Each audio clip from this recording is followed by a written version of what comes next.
अस्सलाम वालेकुम नाज़रीन, welcome back to my YouTube channel. Pakistan की मारूफ अदाकारा हरीम फारूक एक बार फिर सोशल मीडिया पर खबरों की जीनत बन गई हैं, लेकिन इस बार वजह इनका नया ड्रामा नहीं बल्कि इनकी ताज़ा तरीन तस्वीर है। हरीम फारूक ने हाल ही में अपने ऑफिशियल इंस्टाग्राम अकाउंट पर सफेद रंग के लिबास में चंद खूबसूरत तस्वीर शेयर की।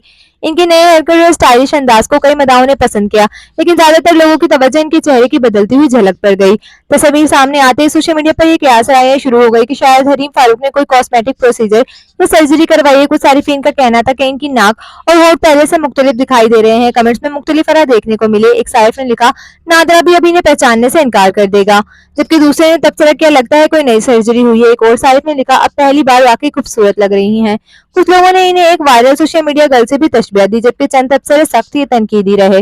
ताम याद रहे कि तमाम बातें सिर्फ सोशल मीडिया सारिफीन की आरा और क्यास आराइयां हैं। हरीम फारूक ने खुद किसी भी कॉस्मेटिक प्रोसीजर की ना ही तस्दीक की ना ही तरदीद की। आपको हरीम फारूक का ये नया लुक कैसे लगा? क्या वाकई इनके चेहरे में कोई नुमाया तब्दीली आई है या सिर्फ मेकअप, हेयर स्टाइल और कैमरे के एंगल का फर्क है? अपनी राय कमेंट सेक्शन में जरूर दें। वीडियो पसंद आए तो लाइक करें, चैनल को सब्सक्राइब करें।